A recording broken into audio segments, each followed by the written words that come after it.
우리가 겉으로 볼 때는 좀 근사해 보이고 정말 능력 있어 보이고 뭐 그래도 사실 우리 한켠은 다 이런 미약함이 있습니다. 우리나라 출신으로 독일의 본 대학의 종신 교수로 계시는 이종수 박사님, 그분이 세계적으로 유명해진 이유가 세계 최초로 간 이식 수술을 성공하셨거든요. 여전히 동양에서 저 유럽에서 이 동양 사람들을 바라보는 시선은 편견이 있습니다. 근데 그 편견을 뚫고 동양인임에도 불구하고 독일의 본 대학의 종신 교수로 있게 된 것은 그 최초의 간 이식 수술을 성공했기 때문입니다. 처음에 간 이식 수술을 하게 되는 기회를 얻게 됐는데, 물론 이제 이전에 뭐 동물들을 가지고 임상 실험은 성공했지만 사람으로서 처음 하게 될 때, 전 세계의 여론이 집중하게 될 때에 수술을 했는데, 이제 사람이 이제 마취에서 깨어나고 의식이 돌아와야 할 텐데 그 기다리는 시간이 마치 100년, 1000년처럼 느껴지는 거죠. 너무 답답하고 조금 안타까운 마음에 하나님 앞에 이종수 박사님이 간절히 기도했더랍니다. 하나님, 이번 한번 도와주시옵소서.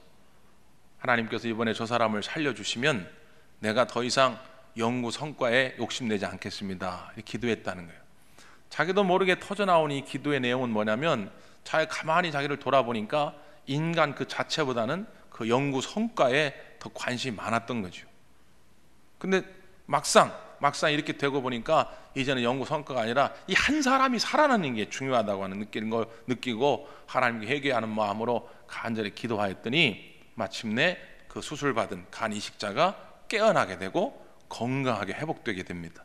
그래서 이게 전 세계 언론에 다 보도가 되게 되고 세계적으로 인정받는 그런 의사가 된 것이죠. 우리에게는 다 그렇습니다. 아무리 똑똑해 보여도, 아무리 재주가 많고 능력이 많아 보여도 우리 안에는 하나님을 의지하고자 하는 마음이 있습니다. 왜? 우리는 하나님의 성품으로 지음받은 자이기 때문에. 하나님의 형상이 채워지지 않으냐면 늘 우리 마음에 비어진 마음이 있단 말이죠.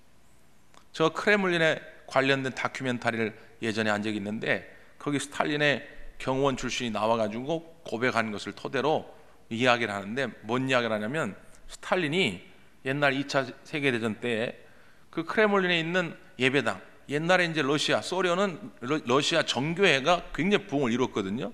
근데 이제 공산 정권이 들어오면서 이 무신론 사상 때문에 예배당, 교회들을 다 핍박했는데, 그 스탈린이 그 선봉에 섰던 사람인데 2차 세계대전 그렇게 막 치열하게 전투가 벌어질 때 경호원만 달랑 데리고 그 예배당에 가서 기도를 했다는 거예요. 응? 자기의 죄를 용서해주고, 그리고 이 전투에서 자기가 승리할 수 있도록 하나님께 도움을 요청했다는 게, 이게 그 경호원의 진술에 의해서 나중에 밝혀진 것입니다. 그러니까 우리 안에는 하나님을 의지하지 않고는 견딜 수 없는, 하나님을 채우지 않고는 만족할 수 없는 무엇인가가 있다고 하는 것이죠. 여러분 어떻습니까? 저는 우리 대광교회가 참 자랑스럽고, 대광교회가 참 아름답고, 대광교회가 참 좋은 것은 예배 드릴 때마다 하나님의 임재가 충만해요.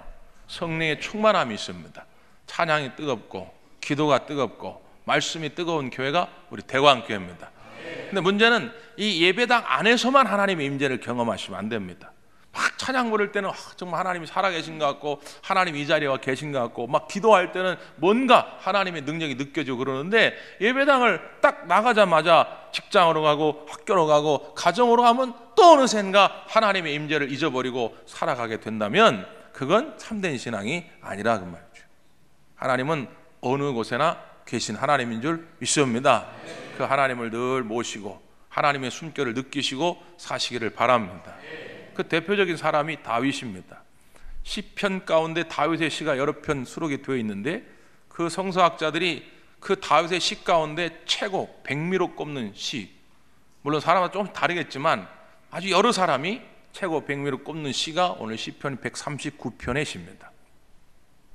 다윗이 아마도 학자들의 공통된 견해에 의하면 말년에, 그러니까 인격적으로도 좀 성숙한, 아까 우리 일남선교분들 나와서 이렇게 찬양을 불렀는데 뭔가 인생의 원숭미가 느껴지잖아요.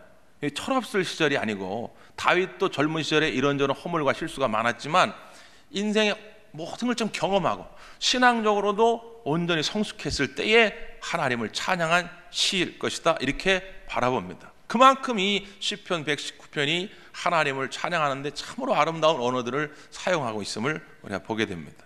그럼 하나님의 어떤 면을 다윗이 찬양하고 있을까요? 자, 우리 1절에서부터 3절 말씀을 한번 보겠습니다. 1절에서부터 3절 말씀 다 같이 읽습니다. 시작.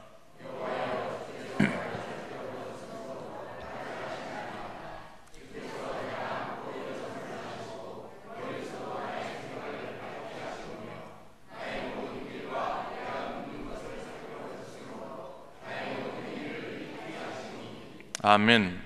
1절부터 3절까지 보면 매절 끝부분에 뭐가 기록되어 있습니까? 아쉬움에 하나님이 아신다는 거예요. 누구를요? 나를 아신다는 거. 하나님이 나를 아신다. 심지어 나보다 나를 더 잘 아시는 분이다. 이걸 그래서 신학적 용어를 굳이 빌린다면 전지하신 하나님이다. 모든 것을 아시는 하나님.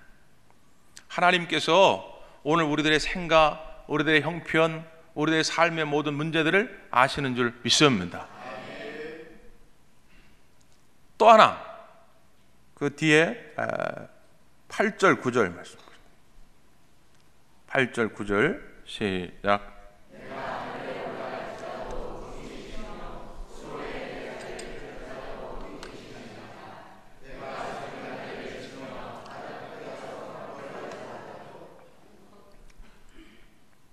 여기 보니까 여기에서는 뭘 강조하냐면 장소를 상징하는, 계시다고 하는, 거주하신다고 하는 용어를 씁니다.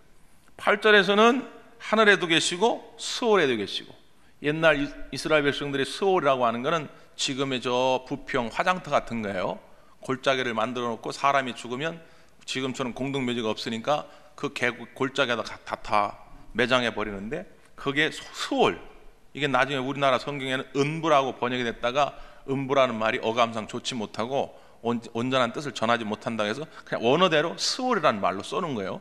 다른 말로 하면 이 지옥이라는 말로도 번역이 되고 그렇습니다. 그러니까 하나님은 저 하늘의 초월적인 곳에도 계시지만 저 밑에 스올, 다시 말하면 모든 것을 다스리시고 모든 것에 계신 하나님입니다.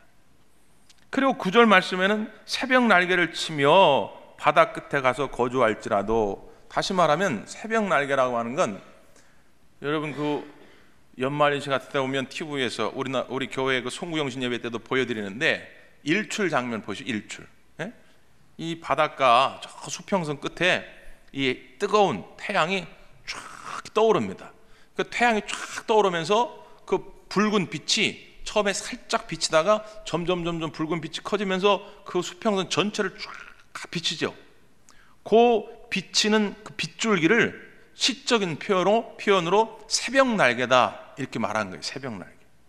그러니까 새벽 날개가 치는 그런 속도, 이렇게 해가 쫙 떠오르면서 빛이 퍼지는 속도로 내가 부지런히 날개를 단 것처럼 도망쳐가지고 멀리 가도 거기에 거한다 할지라도 거기에도 누가 계시다고요? 하나님이 계시다는 거예요. 우리가 하여튼 로켓의 속도로, 우주선의 속도로 저 동해안으로 달려가도, 저 미국으로 가도, 저 러시아로 가도 하나님은 어디에나 계신 하나님입니다. 이걸 신학적인 용어로 뭐라고 그래요? 편지하시는 하나님이다, 이렇게 말합니다. 자, 하나님은 어떤 하나님이라고요? 전지에 전능하신 하나님. 하나님은 어떤 하나님이라고요? 편지하시는 하나님. 근데 이게 왜 중요하냐면 다윗에게 있어서 말이죠, 만약에 나의 모든 생각을 아시고 어디에나 계셔가지고 나를 이렇게 늘 바라보고 계시다, 그럼 어떤 사람에게는 이 말이 무서울 수도 있어요.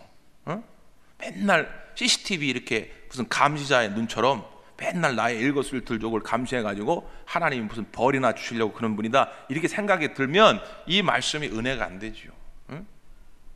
어제 한겨레 신문 가운데 보니까 어떤 대담이 있었냐면, 쌍용자동차 노조 지부의 사무국장인데 김정욱 씨라고 하는 분인데 2009년도에 해고를 당해가지고 지난 6년 동안 참 고통스러운 투쟁을 많이 했는데, 그가 이제 한 사람과 함께 그 70m 높이의 굴뚝에 올라가지고 고공 농성을 했어요. 89일 동안 농성을 하다가 내려왔는데 그 굴뚝 농성을 하고 와서 그 사람의 모든 이런 어떤 가치관이라는 인생관이 많이 바뀐 거예요.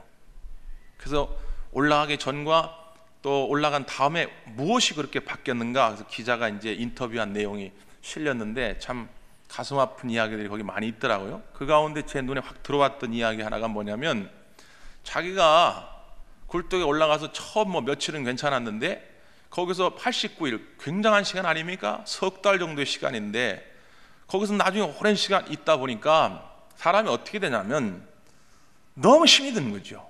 견딜 수 없는 고통이 그에게 있는 겁니다. 그런데 요즘 이제 이런 SNS, 인터넷이 많이 발달이 돼가지고 사람들은 계속 자기를 주시하는 거예요. 마치 이 시대의 영웅인 것처럼, 모든 투사의 영웅인 것처럼 막 주시를 합니다. 그 사람들이 쳐다보는 것을 자꾸 인식하게 되니까 그 사람들 앞에 자꾸 괜찮다는 모습만 자꾸 보여주게 되더라는 겁니다. 에? 사실은 아닌데 나는 지금 너무 힘들고 고통스럽고 외롭고 내려가고 싶고, 그런데 자꾸 사람들이 막 이렇게 하게 되니까 자기도 모르는 사이에 그 사람들에게 본의 아닌 다른 모습을 보여주게 되더라는 거예요. 이것이 너무 힘들었다는 것입니다. 그래서 만약 지금이라도 지금도 여전히 그런 고공농성하고 하는 이 사회에서 소외받은 많은 약자들이 있는데 그들에게 우리가 무조건 어떤 정형화된 모습만을 강요하지 말고 오늘 그들이 힘들면 힘든 대로 그들을 좀 안아주고 격려해 줄 필요가 있지 않겠냐, 이런 이야기예요.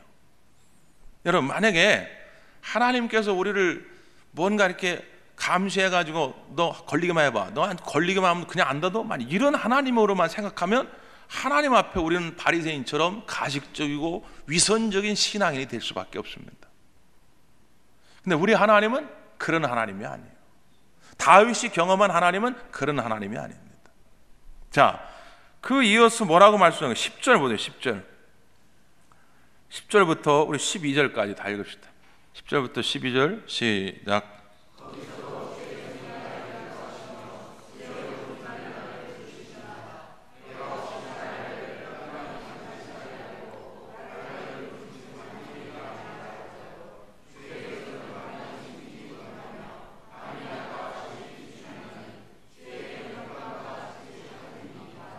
아멘. 왜 하나님께서 전지하신 하나님이냐? 왜 전능하신 하나님이냐? 왜 편지하신 하나님이냐? 왜 우리를 어디까지나 따라다니면서 우리와 함께 하시려고 하느냐? 그 이유는 뭐라고요? 주님의 손이 나를 인도하시며 주님의 오른손이 나를 붙드시기 위함입니다. 비록 내가 삶의 흑암을 만나서 그 흑암이 나를 온전히 뒤덮어요. 내 가정을 뒤엎고 직장을 뒤엎고 내 마음을 뒤엎고 완전히 내 모든 인생을 흑암으로 덮여가지고 야, 나는 이제 끝장났다 할지라도 우리 하나님이 오셔서 뭐라고요? 그 흑암을 마치 빛과 같이 만들어 놓는다. 하나님에게는 흑암과 빛이 차이가 없다는 거예요. 그러니까 하나님이 보실 때는 아무것도 아니라는 거예요. 우리는 내 인생이 이제 완전히 어둠에 짓눌려가지고 이제는 내 인생 끝장났다 할지라도 하나님 보실 때는 별거 아니라는 거예요. 입기만 하면 불면 다 날아가게 돼 있다는 것입니다. 그러려고 하나님이 우리의 생각을 아시는 것이고, 그러려고 우리의 형편을 파악하려고 하시는 것이고, 쫓아다니면서 우리와 함께 하시려고 하는 것이지 우리를 괴롭히려고 하는 건 아니다. 야곱이 형 에서로부터 장자의 축복권을 빼앗고 홀로 삼촌네 집으로 도망가고 있을 때에 들판에서 얼마나 외롭고 쓸쓸한지요, 얼마나 괴로운지요. 그때 하나님께서 꿈을 보여주는데 하나님의 사자가 하늘로부터 땅까지 연 사다리를 오르락 내려. 그 꿈을 꾸고 나서 야곱이 얼마나 기뻤던지요. 기뻤던 이유가 뭡니까? 그곳에 단을 쌓고 고백하기를 하나님이 과연 여기 계시거늘 내가 알지 못하였도다. 사다리의 꿈이라는 건 뭐냐? 하나님이 야곱을 돕기 위해서 하나님의 사자들이 부지런히 왔다 갔다 한다는 거예요. 여러분이 한숨 짓고 눈물 짓고 힘들어할 때에 하나님, 그의 나라의 천군과 천사 가만히 있는 것이 아니라 오늘 여러분의 형편을 알고 여러분을 돕기 위해서 그 사다리에 오르락내리락 하고 있다, 그 말이죠. 그걸 깨닫고 나니까 야곱이 용기 백배해지는 것입니다. 아, 하나님, 이런 하나님, 베델의 하나님, 임마누엘의 하나님이었구나. 우리 신앙생활에 이 분명한 확신이 있기를 바랍니다. 나도 날 잘 몰라서 어떻게 이 문제의 해결을 찾지 못해서 고민하고 있을 때도 우리 하나님은 내 형편을 살피시고 가장 적절한 은혜와 지혜로 충만히 채워질 줄 믿습니다. 기도하겠습니다.